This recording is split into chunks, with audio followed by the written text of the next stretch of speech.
So yeah, we're sitting down with two exceptional artists in preparation for their Sound Soil Stwrds concert on Friday, September 19th, and we're hoping this gives us and your incoming audience a chance to get a glimpse into you, into your mind, into your artistry, into your mission, and so on. So maybe just to start, who are you, what do you do, and what are you bringing to Lorimer Hall in less than 2 weeks? I'm Jeremiah Triplett Jr. I am a pop artist from Cleveland, Ohio, and I just released an album called One Too Many Bonks on the Head, and it took me all summer, so hopefully people like it when they listen to it.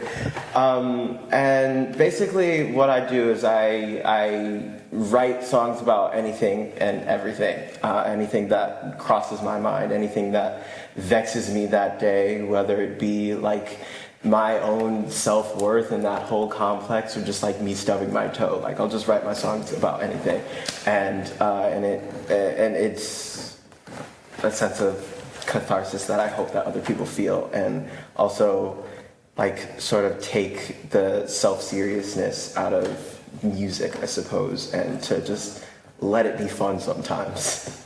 Yeah. My name is Youngchae Jeong from Seoul, South Korea. I'm a bass player, and also I'm a composer and also educator.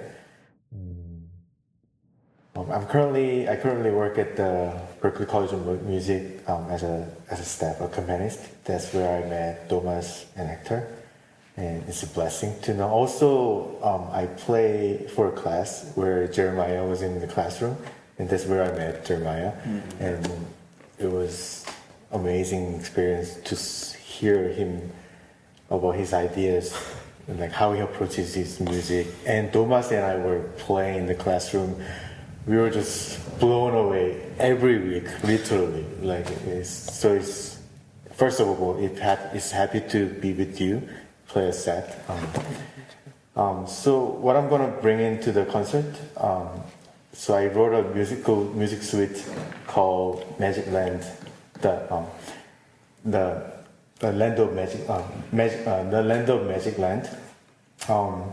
So that idea came from the conversation with my daughter. And first of all, I wrote a song for my thesis for my master's program at Berklee College of Music called Berklee Global Jazz Institute.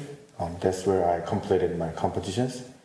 And that idea came from the conversation between my daughter and when she was 4, when she started to talk about her imagination.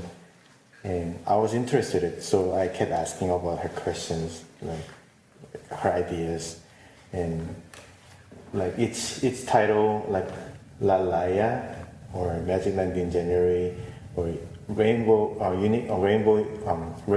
unicorns, and like rainbow cats and unicorns.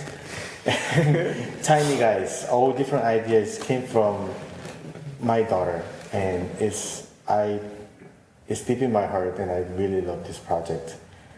And I'm really, really excited to share this music with everybody.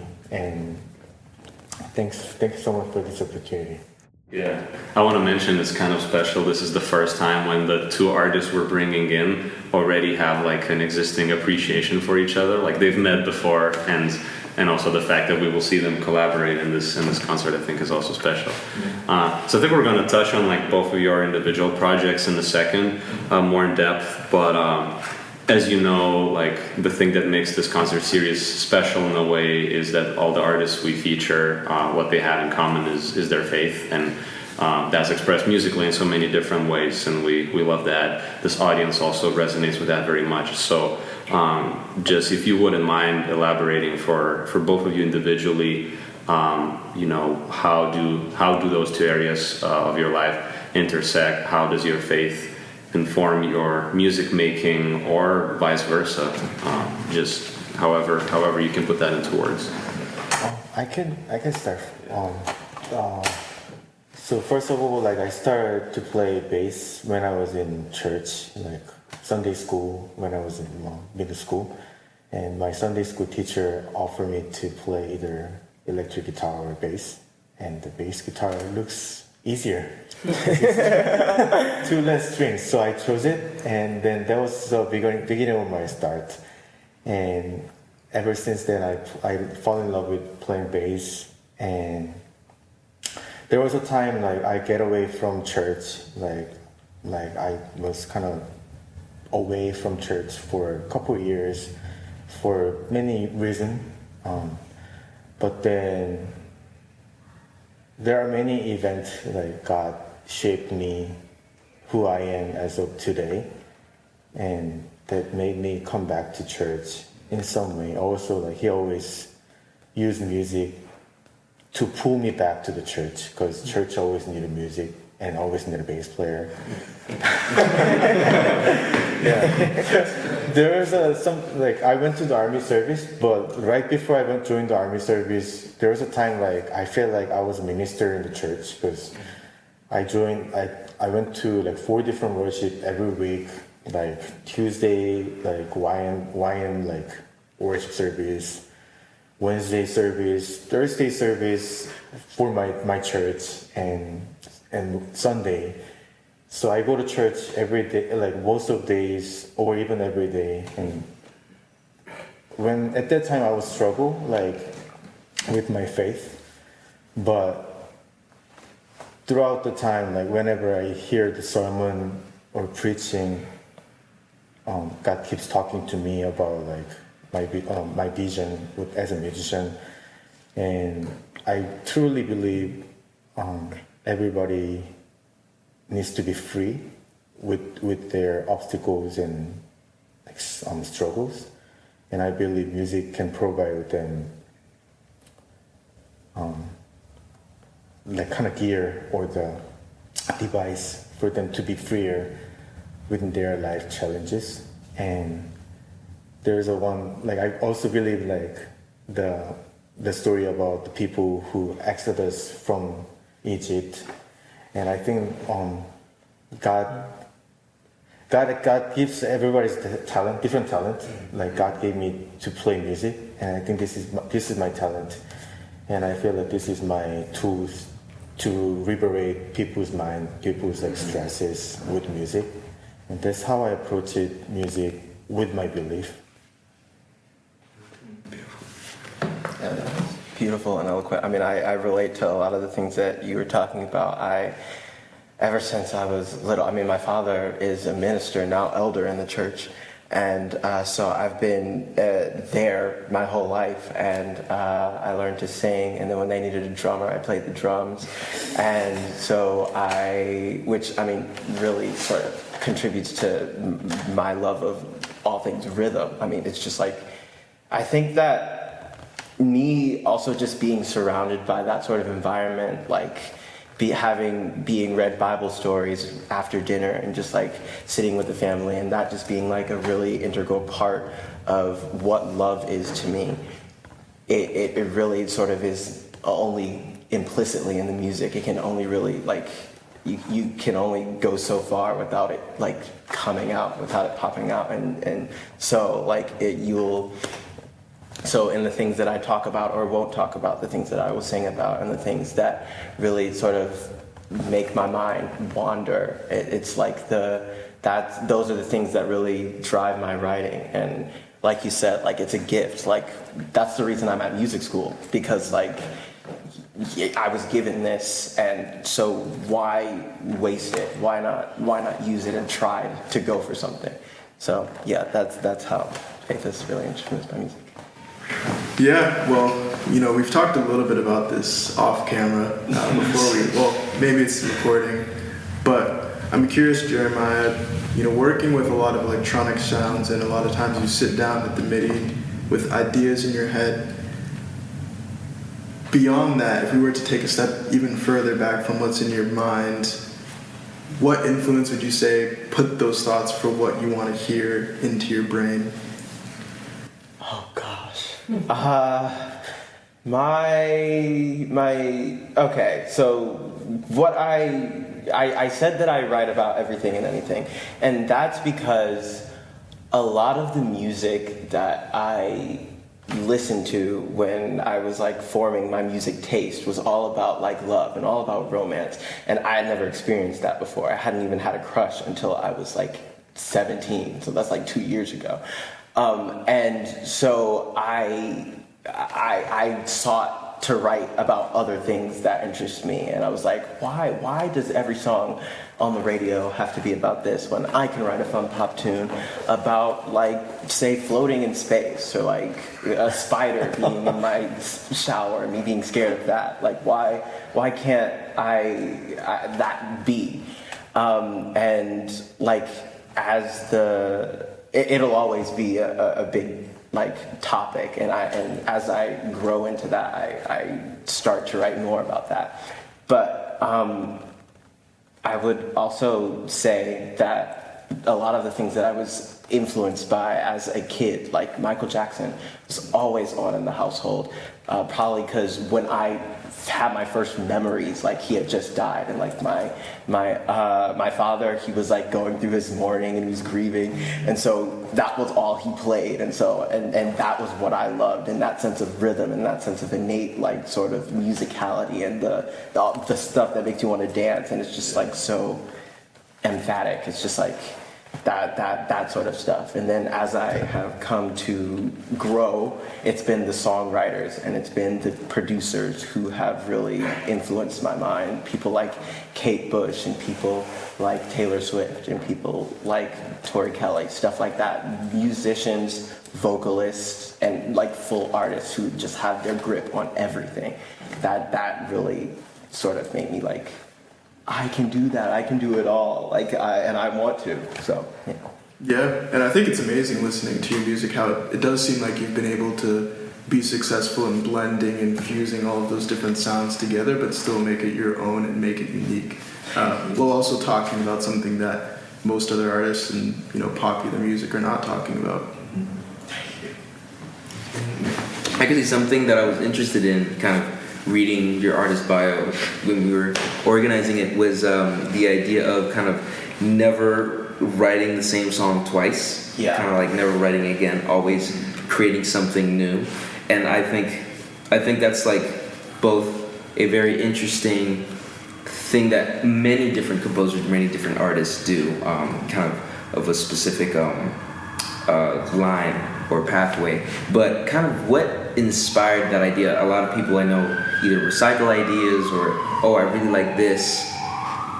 But in particular, like they bring stuff in and they fuse it from things that already have been created. What's kind of like the inspiration behind specifically never wanting to write the same thing twice? I mean, especially since kind of talking about it now, well, why can't I? Why can't I talk about all these different things? But is there anything else, or did you see that in someone else that kind of like inspired to do it? Like, what was the moment that you were like, I never want to do this again twice? It was when I first. So I didn't produce it, but I wrote my first album when I was 14, and I was like, I had all of these things popping out of my head, and then later it was, I kept writing and I kept writing and I kept writing until I had like my first real burnout like a year later. I had written like 6 albums worth of like songs, and I was like I was tired. I was like, and when I tried to pick up the pen again, I was like, I found myself returning to the old stuff, and I was like, this stuff is so much better. This and I hear this from a lot of artists. I'm sure like you sort of romanticize the art of the past, and you're like, okay, nothing will ever be better than this, and so I have to try and strive to reach for that greatness again. And that is sort of like a toxic mindset for me, at least, because it's like, if I'm in the shadow of the past, then there can never really be a future. And so, like, what's the point? And so that's really sort of my way of being like, I don't have to outdo the past if I don't try to redo it. So then I just keep moving forward and I keep doing other stuff. How do you manage vulnerability when writing those lyrics, and how much of like what we hear in your songs, how much of it is you, how much of it is maybe an artist persona or that kind of thing? I like to tell stories a lot. So like a lot of it is a persona. Like I wrote a song as like a cult leader, and that was like definitely not me, but it was like of the whims of like, how does a person get to be like this, and like how do you rationalize this sort of thing, like what is that? It's always like fundamentally me, I suppose. It's like I wouldn't write something that I don't believe in. Also, the struggle with vulnerability when you are trying to tell other people's tales is that it's sort of like it's kind of a fool's errand. It's like that if it isn't you, then how do you put yourself into it? And that's really what this like last album that I wrote was about. Like I was going through it the summer of 2024 before I came to college, and I was like I need to. Writing was less of a like fanciful like passion, but it was like a lifeline at that point. And it was like, I don't know how I'm gonna be able to get through the summer if I don't like write some songs, and I don't get this off of my chest because there's like no therapist that I have, and I can't talk to my parents about this because like what do they think, and so that letting it come all out, no judgment, and being like no one really has to hear this, it's just for me. And then being like, oh, wait, I wrote some good stuff.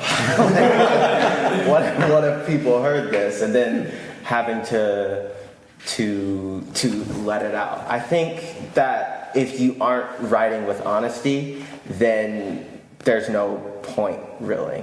And people have to hear that honesty in order to be moved. So like,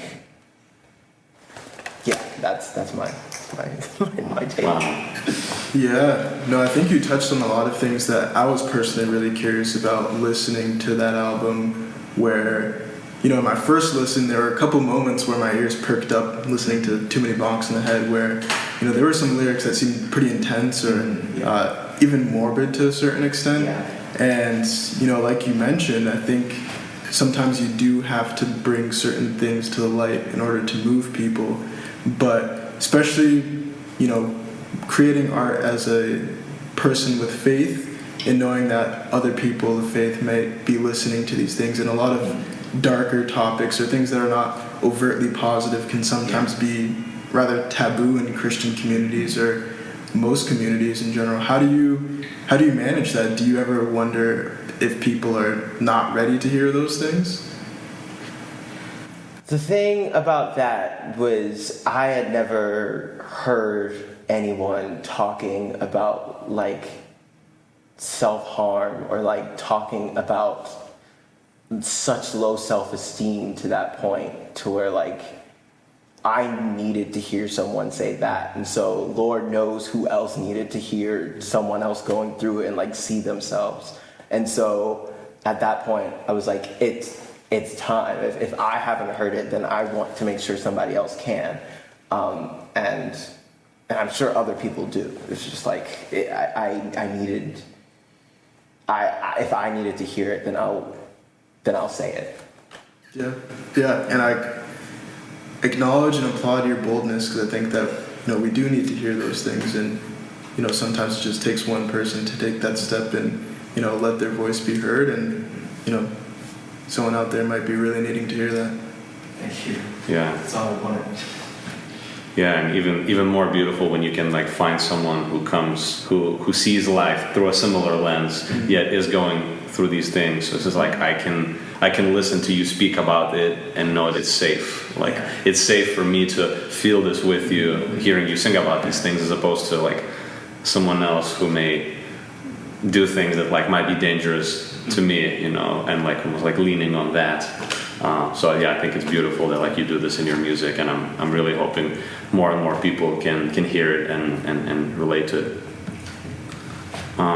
Youngchae, so I think when we hear the premise of the project, you know, what it's based around, and even some of the song titles, I think the assumption might be, oh, this is going to be something like whimsical and childish, and then when you actually hear the music, you see that, like, yes, it has some of that childlikeness to it. It has that joy and that discovery, but it's still so profound and so carefully crafted.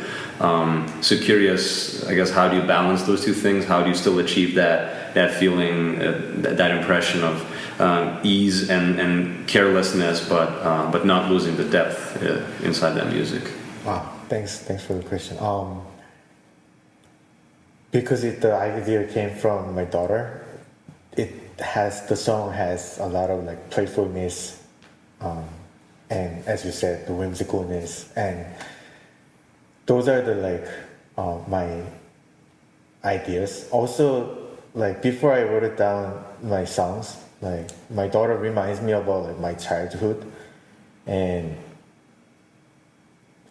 she was a source of like evoking my imagination, like a childlike imagination. Like she reminds me about like limitless imagination and fearless imagination. They can think anything they can think of, and they can talk anything they want to talk.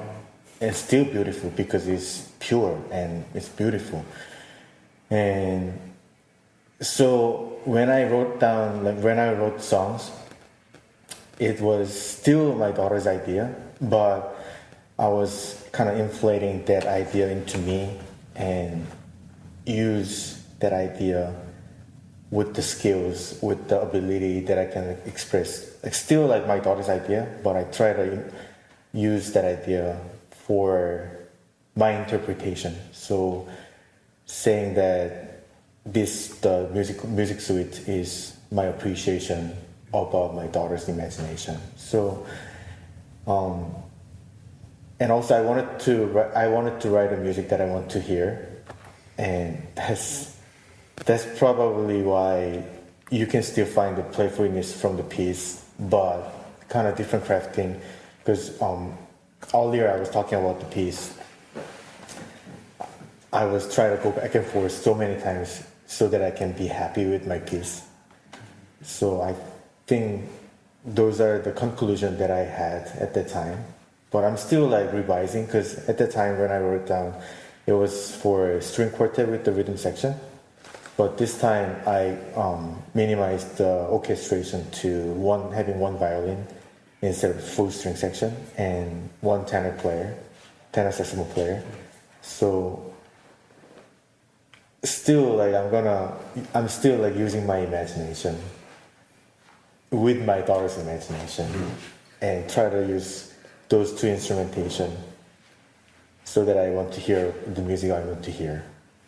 Stemming from that, you know, when you read the description of the suite, or you get an understanding of the context of what went behind it and the inspiration, you kind of have that preconception going in. But have you ever experimented with giving the suite to someone to listen to without providing them that context and seeing the reaction, whether you could see that childlike wonder in their eyes when they listen to it, you know, without knowing anything about it? No, actually, I don't think I play the music without the presumption or the explanation, because I performed this music last year in the Berkeley Global Jazz Institute Festival. I forgot the name of it, but we did a festival so that we can perform our music. But I explained about the piece to the people before, and then people come to me and then talk to me about they can imagine about this piece from this. But no, I don't have experience that I just play the music and then hear their ideas, what they think. I'm kind of curious, so even though I explain it to you, like you have all the different stories, and then you listen to music, did you imagining how I was going for, or what was your? Yeah, I knew the context going in. Right. I didn't know what my expectations were for the sound, but I do know that when I first listened to it, it like confirmed everything that I was expecting to hear. Where, in a way, I might have been a little skeptical, like, oh, could someone really capture that childlike wonder in a song, or capture their inspiration from, you know, their daughter in a song? And as soon as I started listening to it, I'm like, yeah, I think this nails it. Oh, thank you. So what did your daughter think about the music? Was she able to recognize her dreams and her characters in it? Like, did you show it to her afterwards? I showed, so during while I was composing, she always comes to me and like see what I was doing. So she knows the music, what I was writing down. And she was in the concert, and after the concert, she gave me a compliment. Yeah, those are the good songs and I like it. But like, she was particularly mentioned about like tiny guys. Like, she was like, that could be louder. And there's a part like, I don't know, I disagree.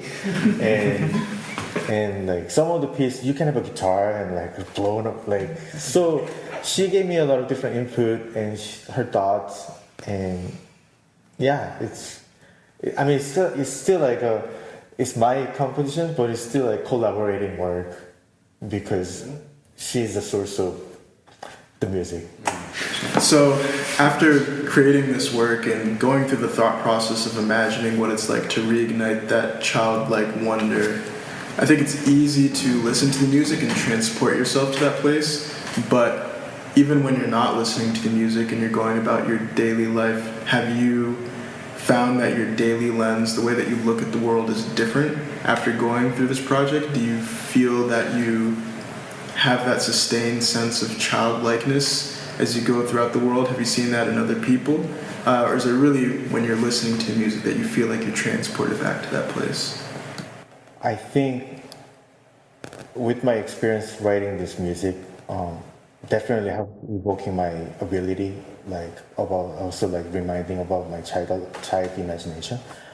Because throughout the years, when I grew up in this like current society, like educational system, like my imagination was shrink, and like my ability to think about my own imagination or my own dreams, or even talking about reality, what I'm thinking. And I was trying to isolate that part, and then putting aside somewhere in my brain or somebody or somewhere, just try to be normal people, like, because for example, when I'm talking about like I like Lego or I like play with the blocks, people are saying that, like, how old are you? Like, you're Come on. like, be a man, like.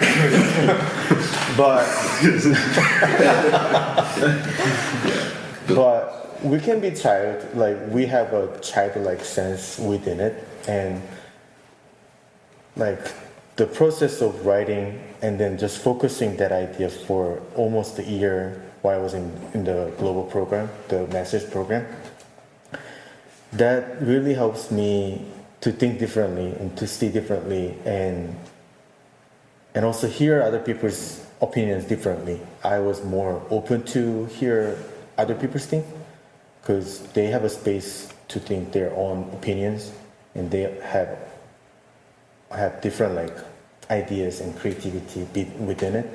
I never know what is behind it, so I was more open to hear other people's mind and music as well, and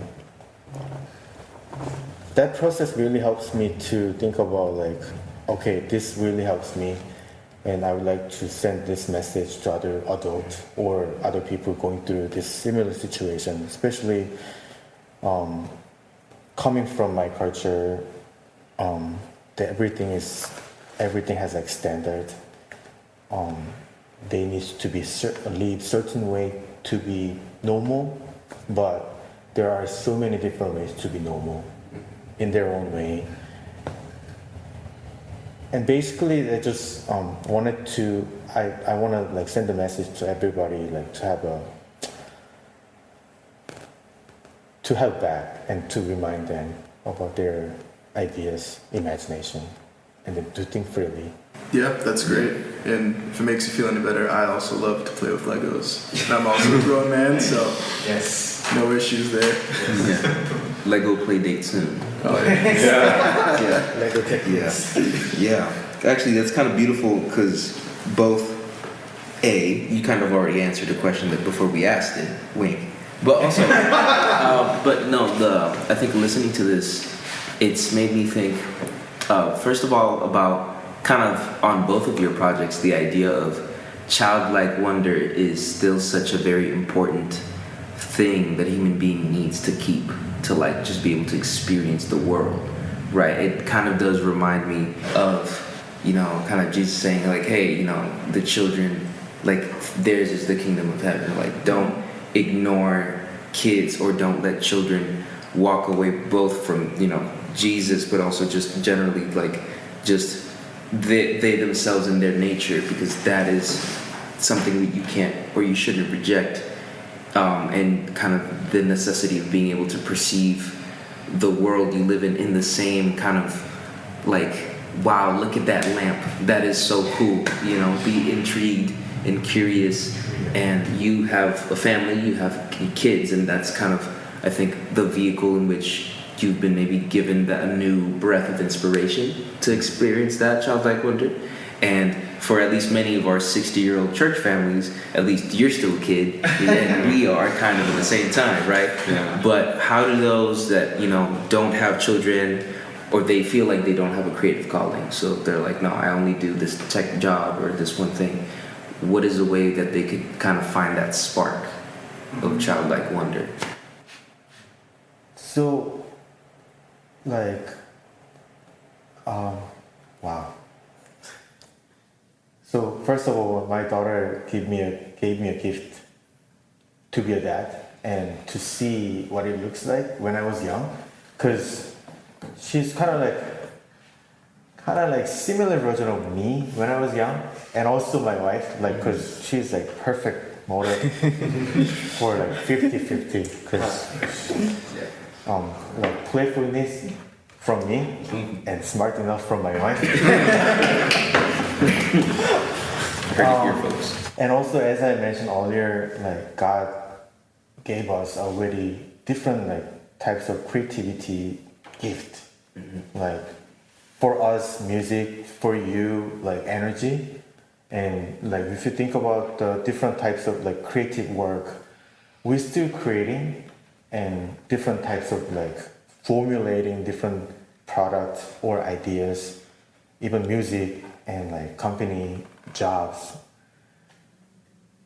And if you like, for me, like if I can give like advice to, if I ever can give advice to anyone, I always try to see what I can support, what I can help to people. Like I'm more like a sideman person, like when it comes to music. So I'm like really built-in like listener, because I've been doing like sideman throughout the years, and I just listen what they need, and to see like what they really need, and then provide them.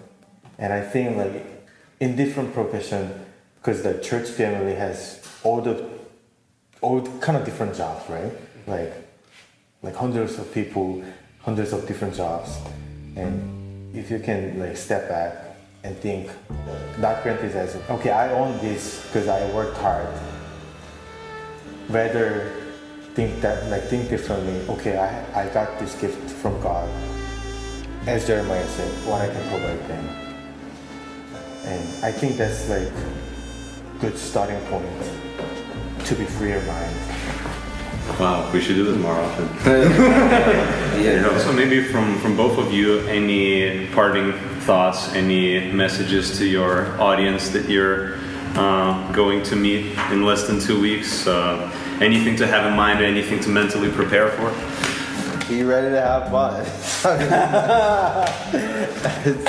it's gonna, I mean, yeah, just be ready to suspend the weight of the world for, you know, a good 2 hours and, you know, breathe and vibe and all that stuff. Yeah. Yeah, as Jeremiah said, breathe and vibe and relax. Because we're gonna pave the road to be relaxed. Also, feel free to bring your kid, wherever, because it's open to every age, everyone. And also, I'm curious to hear about their thoughts about my piece, and also, like as parents, as like guardians, ask questions to your children, what they think, what they imagining, and develop the story with them, and then make a good story with them, and then bring it to me. I will try to make a music for you. Good deal. Wow. No, that was awesome, guys. I'm telling you, this guy's crazy.